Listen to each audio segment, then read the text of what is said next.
Yup, that's me on a live podcast with my ex-girlfriend that over 800,000 people watched. You've got balls, Hamza. I've spent the last few years trying to find a girl I'm compatible with. I just want a girl who doesn't go out partying or flirts with other guys while she's in a relationship. And no male friends. Sounds easy to find, right? Wrong. Let's even ignore the brutal truth about the modern dating market. What the hell? And just look at me. I mean, seriously, look at me. So this is what a perfect human being looks like. This is what the Greeks envisioned when they described gods and sculpted beauty from marble. As you can see, I'm narcissistic. So let's rewind back to my childhood to see where all this difficulty in finding love started. I didn't really see healthy love growing up. I feel like I probably shouldn't even be saying this to the internet because it's so personal, but my family life was just so chaotic. When I was young, things were pretty good. My dad would take us out on a small family trip every weekend to the park or the beach, and we did things as a family. But then everything changed when the Fire Nation attacked. And by Fire Nation, I mean a racist gang that targeted my family when we lived in Liverpool. We lived just a mile away from where Anthony Walker was brutally murdered because of the color of his skin. These guys targeted my family because we were brown. It started in school first, not my school, but my sister's high school, where one of the guys from this gang walked up behind her and poured his sticky energy drink all over her hair. When my dad went into the school to complain, it just went worse, and we actually lived so close to the school that they found out where our home was. And so every few days, they would show up outside at 6 or 7 p.m. screaming, "Packy!" They were throwing eggs at the window, and when we'd call the police, well, they'd just run away. They were too quick to catch, and of course, the police had more serious crimes to deal with. This whole time was so stressful for us that my mum wouldn't even let me go play outside, and so I was just sheltered indoors, just feeling this anxiety in my family build up. And then on October 30th, the night before Halloween, I was upstairs in my bedroom, so I didn't hear the initial crash, just the screaming afterwards. My heart rate shot up as I gasped, and I ran to my door to open it. The screaming came from downstairs, so me and my mum ran down. I could see my dad, angry as fuck, walking aggressively to the front door. And my brother walked in from the living room and he shouted, "They broke the window!"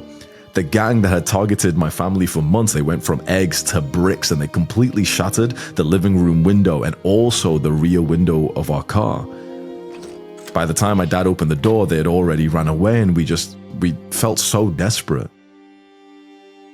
My dad and my mom decided that we should just move away from here. So we started to view houses, and very quickly and silently we moved. I wasn't allowed to tell anyone else where we were moving to. Now my dad was working long hours every day to be able to save money so that we could move. And those weekend family days out just stopped.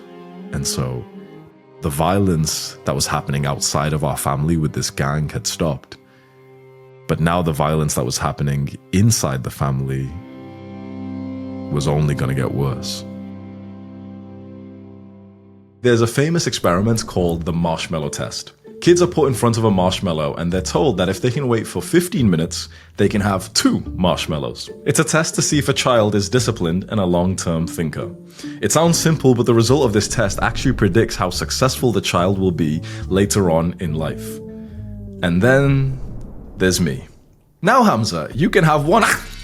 I would have ate the first marshmallow in seconds. I'm not waiting, I need it now. My nervous system is in survival mode. So now, 20 years later, the kind of love that I sought out was probably toxic because that's what I was used to from my family life, which is really sad when you think about it. People who have tough upbringings tend to find themselves repeating the pattern when they're older. And that's what I did. I was looking for love in the kind of places where you find STDs, nightclubs and dating apps. And when I did find a girl I liked and things seemed to be going well, it would always crash down because of the type of people we were, because, here's a hint, people who go to nightclubs and parties are not ready for relationships. But honestly, I did something I am proud of. Instead of blaming someone else or even the dating market as a whole, I looked at myself and thought, what is it about me that causes this? Well, I look for short-term opportunities instead of trying to build something long-term, hence the marshmallow test situation. So I decided to focus on myself. I start to meditate every single day to regulate my nervous system. I read dozens of books on trauma and start to understand that a lot of my actions are just because of what I experienced as a child, and I slowly start to undo that pattern. Not perfectly, but I am making progress. I hire multiple different therapists over a few years, and by the way, therapy is bullshit for men. I learned to have the strength to really say what's on my mind, to voice what I need from a partner with confidence that if we are compatible, they can give me that. And I develop a really sweet side to my heart that I don't show to many people, including on YouTube. I respect the feminine more, and I understand more about how a woman feels. And life has an interesting way of giving you what you want, but only when you're ready. Because when I was ready, that's when I noticed her. I would see her in the gym and she was the most beautiful girl, the type of girl who looks classy and healthy, and she's unbothered by everyone else. Her eyes don't even go up from the exercise bike she's on to look at people in the gym. I saw guys try to speak to her and she was always closed off, and they'd walk away looking like they'd be rejected. But for some reason I just knew that we were going to be together. So I just went up to her and I asked her out. Kind of like how they do it in the olden days, or so I've heard. No Instagram, no DMs, no texting. I just walked over in front of everyone, got her attention, and within a second it was obvious that she liked me and that I made her nervous. Her face went as pink as the shirt she was wearing, so obviously I pointed that out and that made her even more nervous, and that was the start of our love life. I'll tell you what's happened this week so you can get a realistic view of the relationship and why I'm so proud of this and why I respect her so much. So on Sunday, we were together at my place and we had a good time, but I was thinking so deeply about my work, so I just told her that, I needed to be alone to think through this. So she just got her stuff and she just left, and she texted me saying that it's always fine when I need that space. We're a team. And that made me feel like so safe that I can actually tell her sometimes that I can't be with you right now. I still love you, but I can't be next to you right now because I'm really deep in thought about something else. She didn't get offended or overly clingy or anything. She understood that men, especially entrepreneurs, need their own space.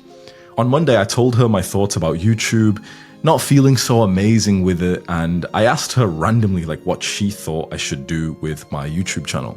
Now, she's not a YouTuber, but I just thought it'd be interesting to see what she said, and she suggested to do a series. And because I really value her intuition, I've given it a try, and this is the series that we're talking about. When I was younger, I used to keep things like this private. I never wanted to show any kind of weakness to my girl. I don't want to tell them that maybe I'm overthinking about work. But now I feel like I'm dating a mature woman who can actually understand and doesn't really judge it. Plus, I'm communicating it in a way that doesn't make me sound desperate or weak. It's just something that I'm wondering about, and I'm including her into it. The same day, she also said that I didn't send her a good morning video, so I sent her one. And she says, I want to cuddle and eat and watch a series with you. It's always so cozy. So I say, okay, let's do it tomorrow. And she's excited by that. The next day, I made sure to get everything I needed done early. So I recorded a YouTube video. I wrote a few hundred words in my book. Yeah, I'm writing a book, by the way. I went to MMA training with my coach, Zach, and my friend, Kaz, and then I picked her up, and then we could have a fun, relaxing evening without me feeling like I was slacking on my goals. When I was younger, I'd hang out with girls whenever I wanted, which was the short-term option, because then I'd slacken the tasks that I said I'd do that day, and I'd even grow to resent the girl even though it wasn't her fault, it was mine. So learning from that, I always make sure to do what I need to do before I see her. The next day, I wanted to learn how to improve my foot mobility, and I watched a really good video about it titled, You're Ruining Your Feet. So I sent it to her and I said that I want our children to be so healthy, running around always barefoot and natural. She watched the video and agreed with what I said and told me a story that when she was a toddler, her parents would let her walk barefoot or in wired sandals, which is probably why she has such good mobility today. She also said that she always falls even more in love with me when I share my thoughts, thinking ahead about children. I sent her a little video of me walking on the treadmill without shoes, which is what she actually does, and she replies, "Still can't believe you're my boyfriend." We went to a cute cafe together the next day, and it was pouring with rain, and when I dropped her back off at her place, I found a tree that had cute flowers, so I picked them and I drove back to put them on her bike whilst it was still raining so heavily, so she thought that was so cute. On another day this week, we had a sleepover at mine, and I tried to limit the amount of days she can sleep over with me because even though she wants to do it every night, I really value my sleep, and usually it's a little bit worse when sleeping together. When I was younger, I wouldn't even think about things like this. I'd just try and spend as much time as possible, but now I realize that some distance here and there is a good thing, especially if you communicate it well, which I feel like I've done recently. That same night, she woke up and quietly said to me that she was going to go get water because she had finished her glass and she was still thirsty. But I told her, no, baby, I'll go downstairs and I'll go get it for you. She was surprised at first, and then, she felt like it was so cute. And I didn't think it was like such a big deal, but I know that she really likes these like small gestures, so that's why I try and remember to do them. And so the next day she texted me and she said, "You have no idea how much I appreciate those things, and I will never take it for granted." Yesterday, she was at my place whilst I was at the gym, and when I came back, she must have heard my bike because she ran to the door to greet me there. And I was surprised, and I just really valued that little gesture, like she came to the door to greet me there instead of just, letting me come inside. That's the way all men want their wives and their children to greet them every time we come home, and I'm so happy that I have that. Throughout this week, she said to me multiple times that she was sorry for being clingy and annoying, but every single time I tell her that she never annoys me. I love the feeling of her being close to me. I think constantly telling her this lets her relax and just express her love without holding back, which is just so sweet. These are just the cute, soft relationship skills that are pretty new to me, but I'm still keeping up the more masculine traits that are focused on attraction. Because these things are doubly important, like making sure you look amazing, you feel amazing, I'm still dominant, I'm a leader, I'm the highest status man around. These are the traits that make you attractive to women that most young men are actually lacking in and should focus on first. And you can learn all about the attraction stage inside Library of Adonis, including even how to escalate on a first date and how to actually be good in the bedroom. You can check the link in the description if you're interested. And look, just because I'm in a relationship now doesn't mean that you need to be. What's right for me in the stage of life I'm at may not be right for you. But for when you do want to seek out love, I hope it comes in the form of the most healthy connection you've ever had in your life. It's still quite early days of this relationship, but so far I'm really happy with how things are going. We've had some bits of conflict here and there, but always resolved it so quickly with so much respect for one another. We genuinely feel like a team, and having her in my life feels so sweet. I'm in a healthy relationship, and I'm just so happy about that. There is one thing, however, that I'm struggling with. I thought having a girlfriend would make my life easier, but actually, it's so much harder. And I'll tell you all about this in the next episode of my love life, which will be episode 6. I would love to have 2.5 million subscribers, and I wish you could help me with that. So subscribe today and we can have 2.5 million members in our community. And I'll see you in the next episode.